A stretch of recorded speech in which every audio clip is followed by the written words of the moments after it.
natapos nga selebrasyon sa 9th Kuyamis Festival ning bulan sa Enero 2022. Lakip sa dakong kalampusan niini ang highlight event nga mao ang Miss Kuyamis 2022 Coronation Night.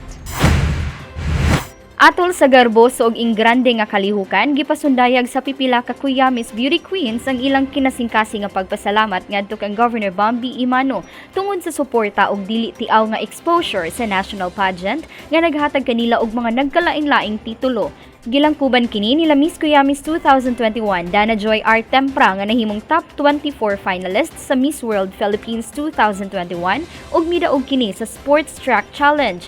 Miss Kuyamis 2020 ay Isabel June Dianio nga maoy kandidata sa Miss Philippines Earth 2020 ug winner sa Best in Cultural Attire. Miss Kuyamis 2019 Chela Grace Falconer nga nakabaton sa titulong top 16 finalists sa Miss Universe Philippines 2021 ug nahimong first runner-up sa Miss Bikini Philippines 2020. Lakip sa nagpadangat sa pasalamat si Miss Kuyamis 2018, Ana Monica Tan, kinsa nahimong Miss Philippines Earth Air 2019 ug miharbat sa awards nga winner of Best in Cultural Attire ug gold medalist in Miss Philippines Earth Talent Competition.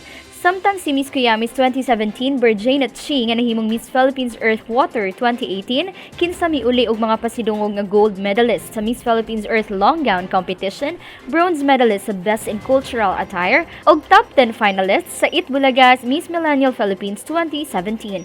Pinaagi sa usa ka audio-visual presentation, gipaabot sa mga Kuyamis beauties ang ilang mensahe pasalamat ngadto sa amahan sa lalawigan kung asa pulos sila misulti nga si Governor Bambi mao ang rason nga nakabot nila ang ilang mga pangandoy ug ilang gihulagway isip, a man who made dreams come true. Thank you so much. Thank you so much for giving me the opportunity.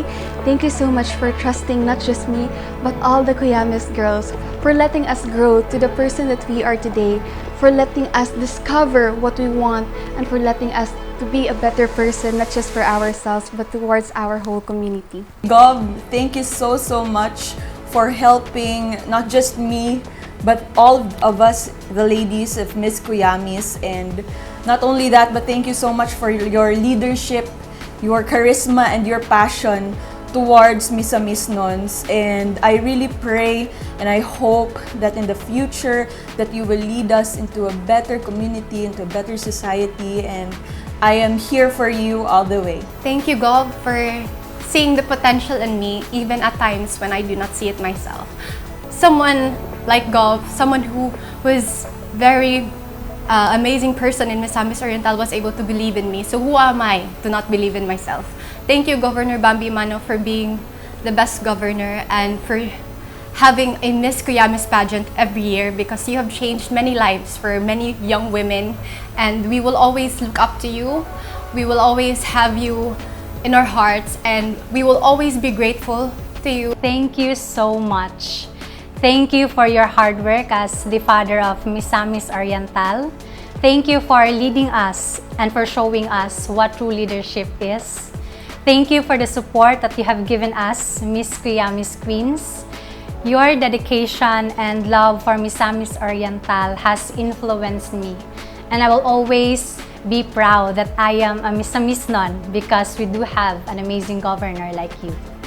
Samtang sa wala pa mipaso sa iyang farewell walk ni adtong gabi una, si Miss Kuyamis 2021 Dana Joy R. Tempra subli mitanyag sa iyang pagbalik lantaw sa panahon nga girepresentar niini ang lalawigan sa Miss World Philippines 2021 competition.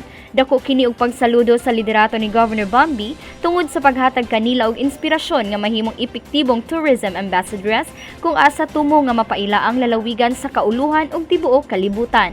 Indeed, you're the one who truly molded Misamis Oriental to be a recognized province in the whole world, Gov. Gov, me and the rest of the ladies here, the queens, are so grateful to have you as the father of the province. And we cannot imagine Misamis Oriental without your good governance.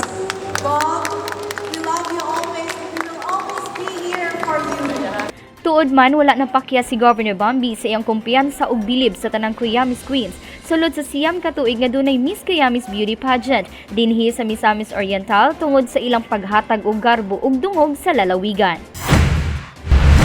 Katumanan gayud sa pangandoy ni Governor Bambi ang tanang mabulukong naabtan sa natad sa turismo sa lalawigan ubos sa iyang administrasyon uban ang puwersa sa provincial tourism ug tibuok kagamhanang probinsya.